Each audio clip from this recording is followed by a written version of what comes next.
Olá, meus amigos, boa noite a todos. Sejam bem-vindos ao canal Espiritismo na Prática. E este é o programa Palavras de Vida Eterna, que vai ao ar todas as terças-feiras, às 19 horas. E programa este que nós fazemos singelas reflexões em torno do Evangelho de Jesus e dos ensinamentos de Allan Kardec. Então, nós abraçamos a todos com muito carinho, desejando que a paz de Jesus envolva cada coração, cada lar, né? Que nós estamos muito precisados de Jesus junto a nós, em nossos corações, porque os tempos são desafiadores, são difíceis. Mas com Jesus nós vencemos todos os desafios, por maiores e mais dolorosos que sejam, porque ele disse: no mundo tereis aflições, mas tende bom ânimo, eu venci o mundo. Então, esse mundo das aflições exteriores e o mundo das nossas aflições íntimas. Então, nós vamos fazer a prece para darmos início às nossas reflexões. Querido Jesus, amor maior de nossas vidas, estamos, Senhor, te buscando nesta prece para agradecer todas as bênçãos que nós recebemos de Ti, do Teu amor, da Tua bondade, nesta nossa atual reencarnação. Nós agradecemos também, primeiramente, a Deus nosso Pai, pela bênção da vida infinita, de tantas oportunidades de amor que Deus nos concede através das reencarnações sucessivas. E agradecemos aos nossos amigos espirituais que nos sustentam, que nos fortalecem, que estão sempre conosco, nos intuindo e nos amparando. E agradecemos a Maria Santíssima, nossa mãe muito amada. Que Jesus abençoe o nosso esforço, que envolva em sua paz a todos os nossos irmãos em humanidade, a todos os lares e a todos os corações. Que haja paz no mundo, a paz do Cristo, que haja paz nos lares, nas nações, nos corações de cada um de nós. E é em nome de Jesus, de Deus nosso Pai, Maria, nossa mãe, dos bondosos amigos espirituais, que nós iniciamos as nossas reflexões desta noite, dizendo graças a Deus, que assim seja. Hoje nós vamos fazer uma reflexão em torno de uma fala de Jesus que está no Evangelho de João, no capítulo 10, versículo 7 e seguintes. 7, 8, 9. Esses 3 versículos. Em que Jesus diz o seguinte, no 7, tornou, pois, Jesus a dizer-lhes: em verdade vos digo que eu sou a porta das ovelhas. Todos quantos vieram antes de mim são ladrões e salteadores, mas as ovelhas não os ouviram. Eu sou a porta. Se alguém entrar por mim, salvar-se-á, e entrará e sairá e achará pastagens. Então, aqui nós encontramos, né, Jesus junto aos discípulos, e ele começa falando que ele é a porta das ovelhas. Eu sou a porta. Eu sou a porta das ovelhas.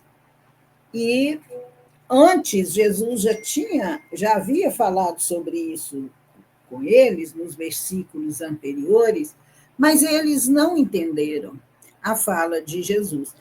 Jesus dizendo que aquele que entra pela porta do aprisco é o pastor das ovelhas. E aí, como os discípulos não entenderam, ele repete, né? Tornou, pois, Jesus a dizer-lhes: em verdade vos digo que eu sou a porta das ovelhas.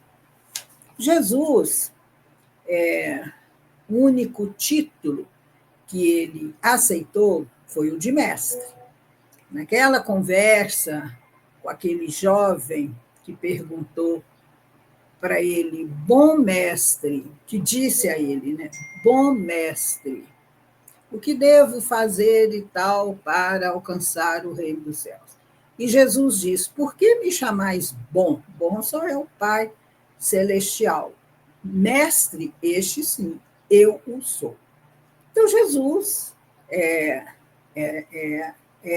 se designava como mestre. Mas Jesus fala muitas passagens dizendo, né, que eu sou a luz do mundo, e eu sou o pastor, o bom pastor, eu cuido das minhas ovelhas, e várias outras citações. As ovelhas que Jesus se refere somos nós. Emmanuel tem uma mensagem no livro O Espírito da Verdade, que a mensagem, o título é uma pergunta. Emmanuel diz assim: que ovelhas somos? Que tipo de ovelhas nós somos no rebanho de Jesus? Nós somos aquelas ovelhas que se esforçam por entender os ensinamentos dele e colocá-los em prática. Nós somos aquelas ovelhas que somos displicentes, que não nos esforçamos para conhecer e vivenciar os ensinamentos do Mestre? Ou nós somos aquelas ovelhas que buscam a ilusão do mundo, como a parábola da ovelha perdida, que Jesus diz que ela saiu do aprisco e foi procurar outras pastagens.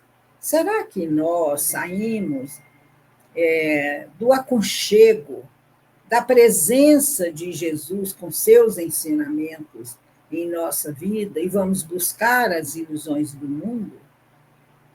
Então, são vários questionamentos que nós deveríamos fazer a nós mesmos. E quando Jesus disse, eu sou a porta, a gente pensa na importância da porta, né? A porta é um meio de comunicação, né? Numa casa, por exemplo, você tem uma porta que isola um cômodo do outro. Quando você quer ficar sozinho, você fecha a porta. Quando você quer receber as pessoas, os amigos, você abre as portas da sua casa, não é? E faz uma festa, faz um encontro festivo.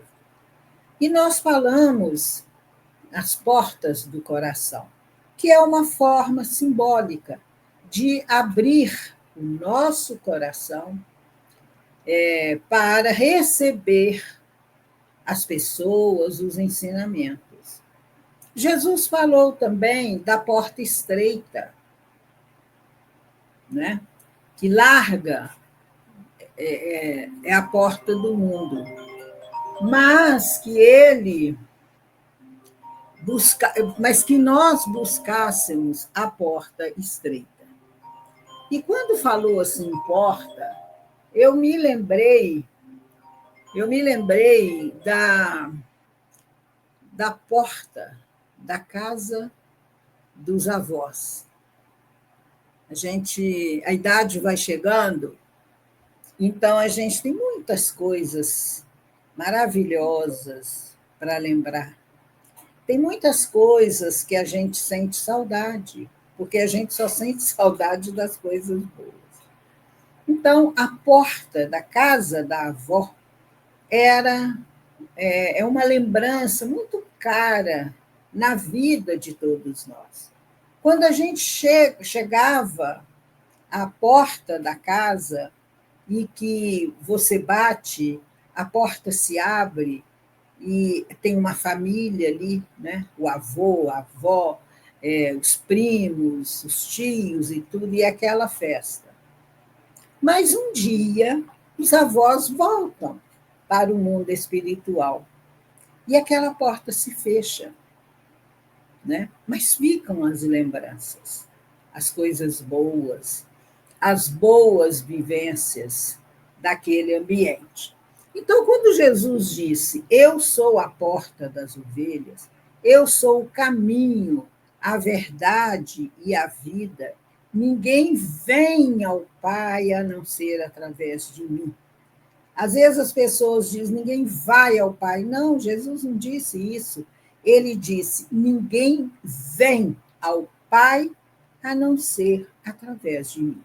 Por que vem ao Pai? Porque ele estava em perpétua comunhão com Deus. Tanto que ele disse: eu e o Pai somos um. Não é? Então, quando ele fala, né? Eu sou o caminho, a verdade e a vida, que ninguém vem ao Pai a não ser através de mim, há um ensinamento muito profundo. Não é através da figura de Jesus, mas do seu evangelho, dos ensinamentos que ele nos deixou. Porque esses ensinamentos são a porta para nós entrarmos no reino das bem-aventuranças, no reino de Deus, quando nós nos esforçamos para vivenciar esses ensinamentos. Então, essa questão de Jesus dizer que ele é a porta das ovelhas, isso é muito bonito. E ele disse, né? Eu conheço as minhas ovelhas pelo nome. Nenhuma das ovelhas que o Pai me confiou se perderá. Então, ele nos conhece desde antes, desde sempre. Né? E esse amor, essa dedicação de Jesus a nós, que somos seus irmãos, imperfeitos, pequeninos, mas que ele cuida. E quando uma das suas ovelhas se desvia do caminho reto, ele encontra alguma forma de buscar esta ovelha que se extraviou, como na parábola. É um amigo que ele usa para dizer, para nos dizer, né? Vá ao centro espírita, faça prece, procure fazer o bem, procure perdoar, procure entender. Deixa para lá o acontecimento ruim, não revide. Que às vezes nós estamos vivenciando situações muito dolorosas e nos afastamos de Jesus, fechamos as portas do nosso coração para os ensinamentos dele, para a presença de Jesus em nossas vidas. Muitas vezes nós falamos na prece, fica conosco, Senhor. Ele está sempre conosco. Ele disse, jamais vos deixarei a sós, jamais vos deixarei órfãos, jamais vos abandonarei. E nós é que nos afastamos de Jesus. Fechamos as portas do nosso coração e não permitimos a entrada do Mestre através dos seus ensinamentos de luz, através do seu Evangelho. Então, quando nós estamos assim perdendo essa sintonia com Jesus, algum fato acontece para nos despertar. É uma mensagem que você abre ao acaso, entre aspas, que te convida para essa sintonia, para abrir com Jesus, para abrir o seu coração para os seus ensinamentos. E neste livro, Quem é o Cristo?, psicografado por José Raul Teixeira, do espírito Francisco de Paula Vitor. Nesse livro, ele tem um capítulo que ele comenta essa passagem, essa fala de Jesus, né, do eu sou a porta. E ele vai comentar que muitas pessoas não estão satisfeitas com a própria vida. Muitas pessoas não estão satisfeitas, não ficam satisfeitas com os desfechos das providências que são tomadas para melhorar algum aspecto da sua vida.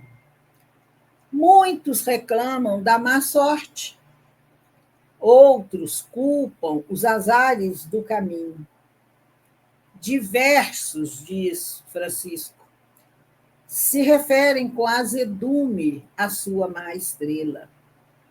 E assim, de desagrados em desagrados, a comunidade terrestre vai atravessando os dias do necessário aprendizado. Então, nós, através dessas dificuldades, através do que muitas pessoas chamam de azar, mas e sorte, que na verdade não existe, tudo é Deus, né? Não tem azar, não tem sorte. E a pessoa não se dá conta de que essas dificuldades, essas provas, essas expiações são necessárias ao nosso progresso. Quando Jesus disse, até João relata em seu Evangelho, que Kardec transcreve no capítulo 6 de O Evangelho segundo o Espiritismo, intitulado O Cristo Consolador, Jesus diz, se me amais, guardai os meus mandamentos.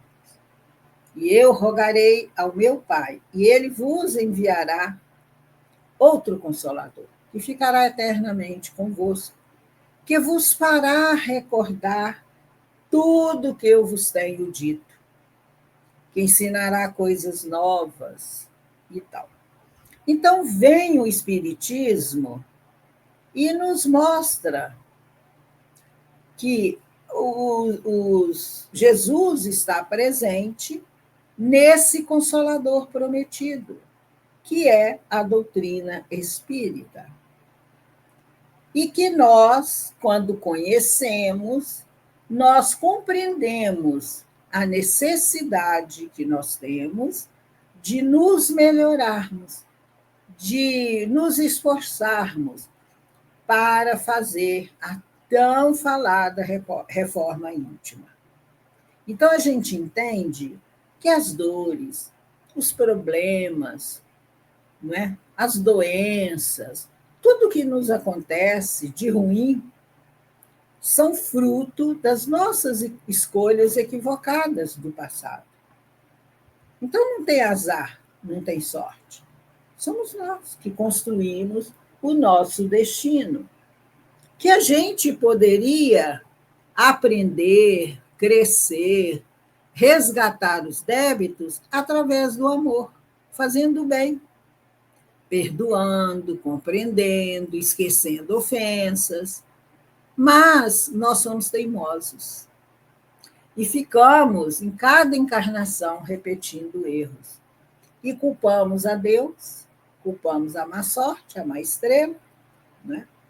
É aquela fala do Sartre: o inferno são os outros.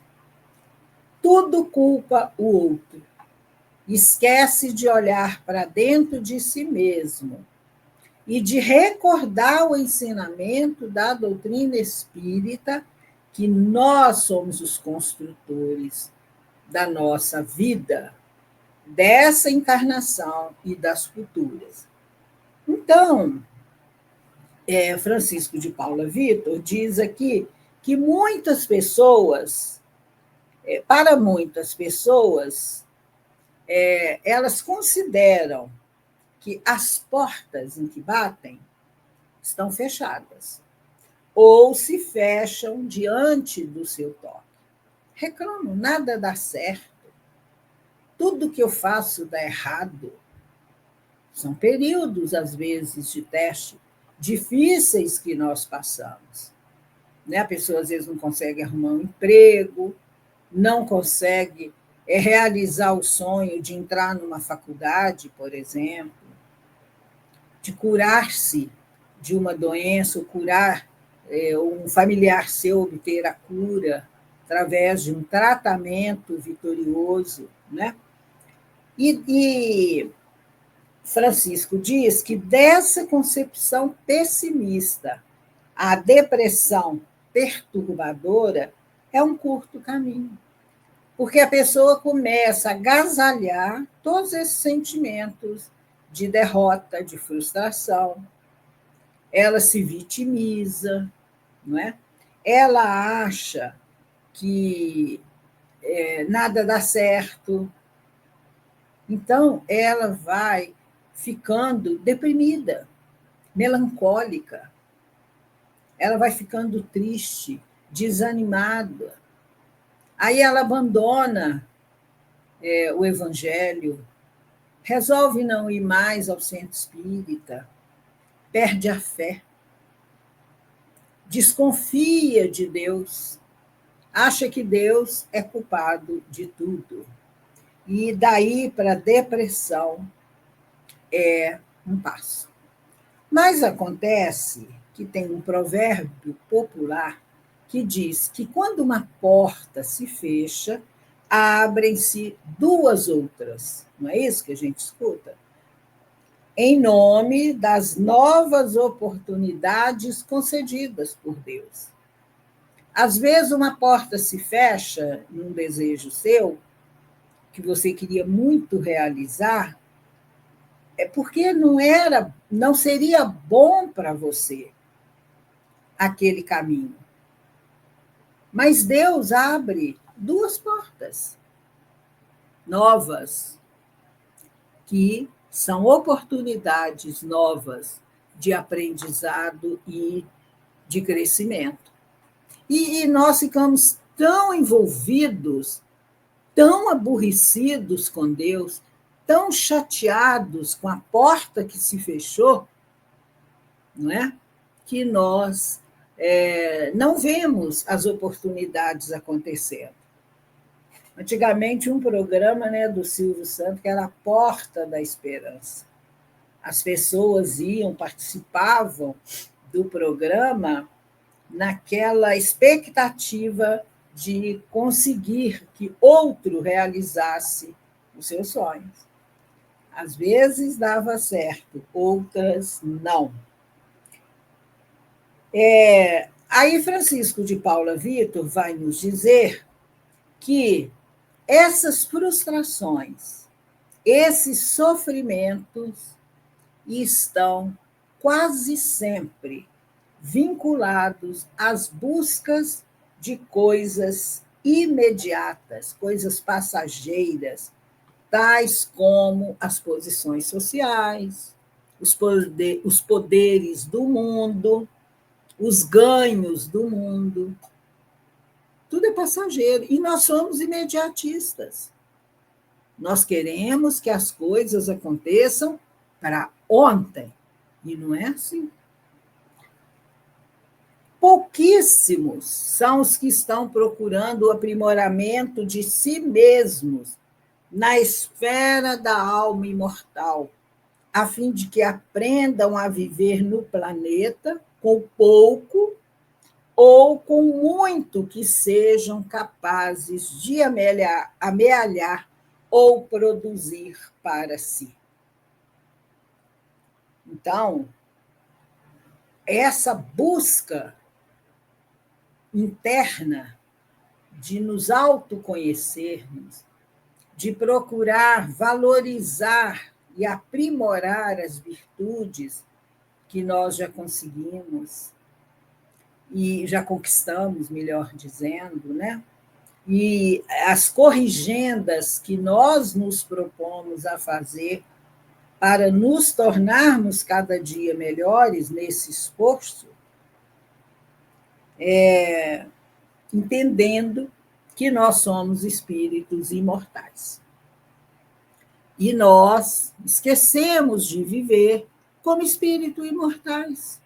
Então, nós buscamos as ilusões do mundo e sofremos quando nós não conseguimos as conquistas do mundo, dessas ilusões. Outro dia, nós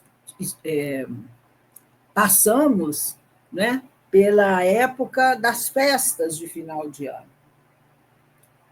Ano novo, vida nova, como é que nós encaramos isso? Então, a gente faz uma lista de desejos que não cumprem nada, né? No outro ano, a gente fica frustrada, porque vai olhar a lista, meu Deus, eu fiz essa lista, não cumpri nada.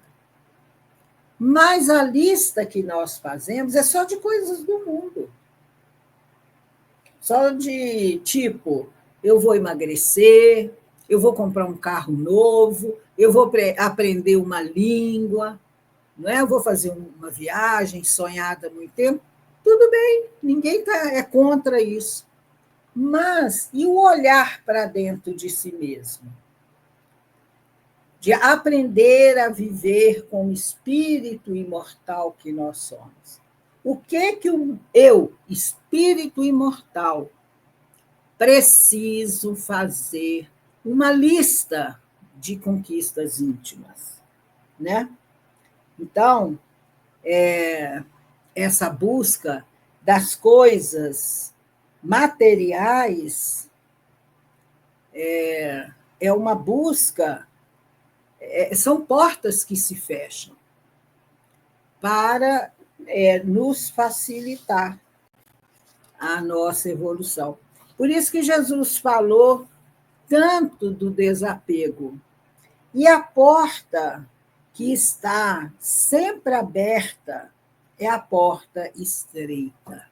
Aquela para as pessoas que já se cansaram do orgulho, da vaidade, da presunção e de outros vícios, né? De outros erros, equívocos que nós precisamos combater em nós. E a porta estreita exige sacrifícios, exige renúncias, lutas, mas concede tamanha felicidade, que é a felicidade real, porque aí você, nesse esforço, você se torna uma pessoa melhor. Então, a porta estreita é a porta que nos conduz à felicidade real, que nos conduz ao caminho da paz, do progresso espiritual, dessa evolução tão necessitadas dela que nós nos encontramos. Então, essa busca dessa real felicidade, né, de entender a importância da porta estreita, depende da nossa vontade. Que Emmanuel, no livro Pensamento e Vida, eles têm um capítulo intitulado Vontade, que ele mostra ali a importância da vontade, de nós vivenciarmos essa vontade que sai de dentro dos nossos corações. Então, diz Francisco de Paula Virto que Jesus é essa porta estreita que nos ensina o desapego das coisas materiais, até dos afetos. Né?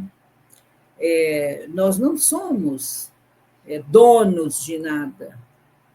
Né? Os nossos entes queridos que estão conosco estão temporariamente. Um dia, nós e eles voltaremos para a parte espiritual.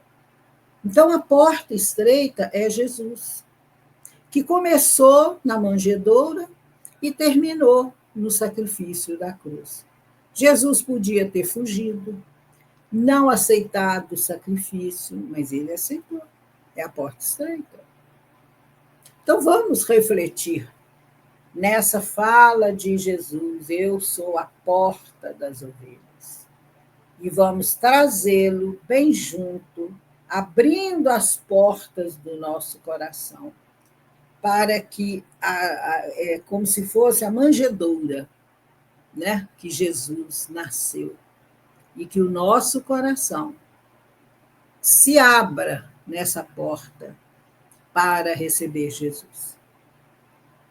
Vamos pensar nesses ensinamentos do Mestre querido. Muito obrigado a todos, que Jesus nos abençoe, e vamos encerrar com uma prece de agradecimento a esse Mestre amado que trouxe a sua vida como modelo para a nossa caminhada. E que esse Mestre nos dê discernimento, nos dê grandeza de alma, de raciocínio, para que nós possamos caminhar nas trilhas que ele caminhou, nas pegadas luminosas que ele nos deixou.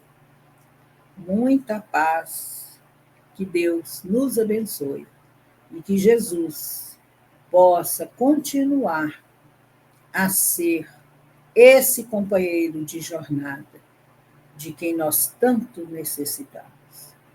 Que Jesus abençoe esse canal, abençoe todos os nossos irmãos que se propõem a divulgar a mensagem do bem para todos os corações.